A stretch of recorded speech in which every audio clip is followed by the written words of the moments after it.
Hey everyone, it's Blake here from ChessPathways.com, and in today's openings video, we're going to be discussing the Trompowsky Attack. The Trompowsky is a queen's pawn opening, so white's going to play d4 here on move 1, and then in response to knight f6, one of black's most popular defenses, white plays this move, bishop to g5. So this is our starting position for the Trompowsky. With this second move, white is foregoing the opportunity to play the usual move here, c4, taking more space in the center, and instead they decide to develop this bishop, possibly threatening to take on f6 in the near future. If white does make this exchange on f6, black is going to get the advantage of the bishop pair, but white's hoping to get some compensation for that, either with a lead in development or with a superior pawn structure, and we're going to look at some examples of both of these things happening. Black has several moves here, so we're going to take it one at a time, and let's go ahead and start with pawn to d5. Now, a lot of times, if black plays knight f6 on move 1, they're trying to avoid a symmetrical queen's pawn opening, right? Otherwise, they would have played d5 on move 1. But perhaps you could reason, once white's committed to putting this bishop on g5, maybe black decided it was time to claim some space here in the center and put this pawn on d5. So white has the choice here to go back into a d4-d5 opening. White could play knight f3, for example, and now this is the Trompowsky Attack. Or white could play knight c3, and that's the Veresov Attack. I wouldn't consider either of those openings to be a Trompowsky, because this is now a d4-d5 opening. It's not really a one knight f6 opening anymore, because black went ahead and put that pawn in the center. But if white wants to keep this in Trompowsky territory, white could make good on their threat here to wreck the black pawn structure and take here on f6. I'll just pull a sample line here to show some key ideas for both sides, because this is a pretty common situation in the Trompowsky for white to decide to take on f6. So black can take back with either pawn. The e-pawn is more popular. E takes f6, e3, bishop d6. White's going to grab some more space in the center here with c4. Those pawns get exchanged. Castles, knight c3, c6. Both sides are just trying to complete their development here. White plays knight f3 and puts that knight on its best square. Knight to d7, queen c2, and here black plays f5. This is an important idea by black. Black's trying to make use of this extra doubled pawn, getting more control here of the e4 square, and possibly making room for this knight to come to f6. And it's not possible for white to take this pawn right away with the queen. Go ahead and pause your video if you want to try to figure out why.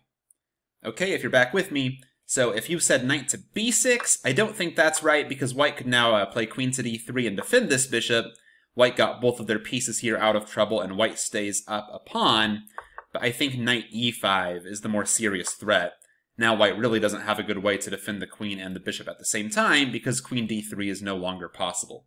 So instead, after f5, white has to let that move stand. White can just go ahead and castle. And now knight f6, and the game is roughly equal. Black has the bishop pair, white has the better pawn structure, and it's going to be a middle game fight from here. So we've looked at d5 here on move 2. Another of black's options is to play c5 to strike at the center. And both sides have actually lots of possibilities here. I'll cover some of the main options. White's two main moves here are to take on f6 and double these pawns, or white can advance with d5, kind of Benoni style, where you meet c5 with d5 in the queen's pawn opening. So let's take a look at both. If white plays d5 here, queen b6 is a popular move for black, and this can end up in a poison pawn variation, where black's going to win the b2 pawn, but we know that that's often a dangerous pawn to take in a lot of openings.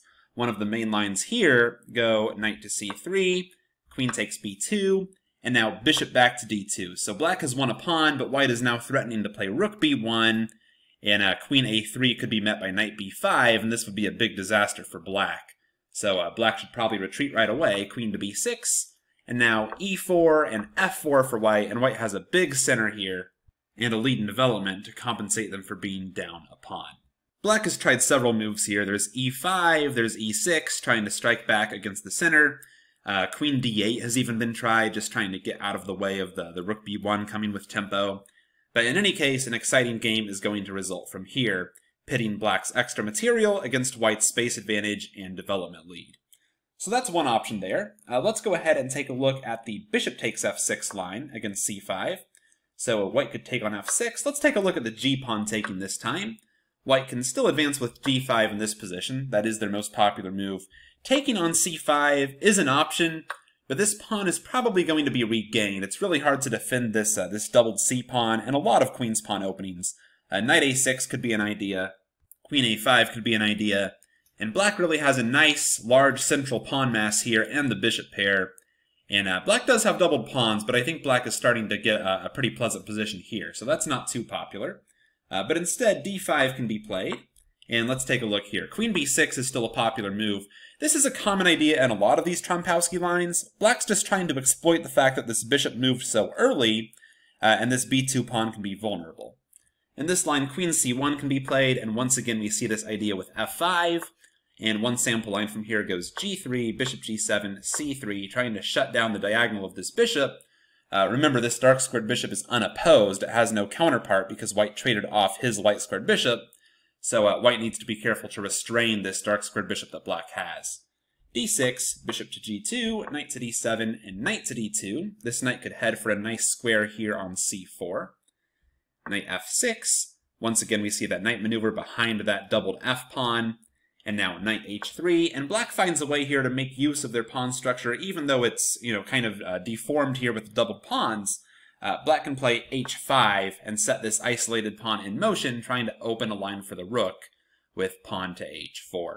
Coming back here to move 2, we've looked at d5 and c5 so far. e6 is another very popular move here for black, simply preventing the doubled pawns by letting this queen watch over that knight. But at the same time, this gives white some extra possibilities. Because this knight is now pinned, it no longer prevents white from playing e4, and sometimes white makes use of that by playing e4 right away. And this looks like a good idea by white to grab the full center. The main downside of this move is that it allows black to play this move h6, which is by far their most popular move here, and white is forced to give up the bishop pair now without doubling black's pawns. It's too late for this bishop to retreat, of course, because after, say, bishop h4, black could win a pawn here with g5, and then knight takes e4. So instead, after h6, white has to take on f6, queen takes f6, but even though white gave up the bishop pair without doubling the pawns, white can still have some compensation here with their lead in development and their space advantage. After, for example, knight f3, d6, knight to c3, knight d7, white can play queen d2 here. It's clear that white has more space, white's getting developed faster, and black actually has to be a little bit careful here. This move queen d2 has a concealed threat. For example, if black were to play g5 here, white could play knight b5, and this move's actually pretty annoying, threatening knight c7, of course, and after queen d8, there would be queen c3 with tempo, and not only does this attack the c7 pawn, it also possibly attacks this rook in the corner, and that means c6 can be met by d5, and white's doing pretty well here. So instead, after queen d2, black often decides that it's time to stop this knight b5 idea. Black can play a6, white castles long, queen to d8, and white does have a big lead in development here, but after, for example, h4, black can play b5 and start trying to expand on the queen side and get at this white king eventually, and the game here is also considered approximately equal. Black has the two bishops, but at the same time, white does have a lead in development and more space. White can try to play g4 here, intending maybe g5, trying to open some lines up on the king side to make use of their more active pieces. So that's one option against e6, is white playing e4 here, trying to make use of that pin. White doesn't have to do that, though. White could play knight to f3, which usually leads to a more quiet kind of position. After h6, white just doesn't have to give up the bishop pair yet, because there's no pawn on e4 to worry about. White could play here bishop h4, and simply meet c5 with e3, just stabilizing that d4 pawn. And here, queen b6 could be tried. We've looked at this idea. Black could also just play b6 and try to get this bishop on the long diagonal. And the game might proceed knight b to d2, bishop b7, and c3, with a very positional game happening from here. We've looked at d5, c5, and e6 here, and now we finally arrive at black's most popular move, and that's to play knight e4, and try to turn the tables here on this bishop, and now the knight is attacking that bishop. And this leads to some pretty crazy lines. White can play here bishop f4 or bishop h4, those are the main options from white. Even h4 has been tried, just defending the bishop. But let's take a look at bishop f4. One of the lines here goes c5, and white can play f3, trying to kick this knight away from the e4 square, possibly trying to build up a big center. Black can play the in-between move queen to a5 check. And here, knight d2 would cut off the protection from the d-pawn, so c3 is the main move, and now this knight can retreat to f6. And white could try knight to d2 here, But one of the lines goes d5, trying to grab a space advantage and not letting this pawn exchange off for the d-pawn. And now white can meet queen to b6 with bishop back to c1, getting this bishop out of the way, defending the b2 pawn, and now starting to think about possibly expanding in the center with e4 and c4, trying to accentuate this space advantage that white has claimed. Black can play e6 here, white can play c4, giving this knight the c3 square, and now after e takes d5, c takes d5, c4, black is indicating that they would like to play bishop c5 and really try to exploit the fact that white has played f3. It doesn't look like white's going to have a good answer to this. So white manages to find one, though. White can play e3 and meet bishop c5 with king to f2. That's one way to defend the e3 pawn. And of course, the game is going to be very interesting from here. Let's just take a look at one other option here in the knight e4 line. We looked at one of the lines after bishop f4. Bishop h4 is white's main alternative. Black's most popular move is c5, again striking at the center and trying to exploit this missing bishop from c1, because queen b6 is always going to be an idea. If white plays d5, kind of the most ambitious try trying to grab a space advantage, black has some pretty nice ideas here actually. Black can play queen to b6, and if white tries queen to c1, now the following maneuver is very strong by black. Black can play g5, lashing out at this bishop, and after the forced bishop to g3, now there's bishop g7 threatening this b2 pawn, and after white plays c3 to defend that pawn, now there's queen h6. A very nice move here. The threat is now to take on g3, and white would not be able to recapture with the h-pawn. White would have to take with the f-pawn, which of course is terrible for the white pawn structure. So white has tried here knight to h3 to avoid that fate. White has tried bishop takes b8, kind of a move you almost never see, a bishop exchanging for an undeveloped knight. But in any case, black has tended to score pretty well from this position. And that's really what this knight e4 line is known for. We've seen several different examples here of lines that look very different from normal chess openings, kind of both sides flying in the face of normal opening principles. We've seen white play bishop to g5 to f4 to c1. We've seen black play queen b6 and queen h6 as early as move 7.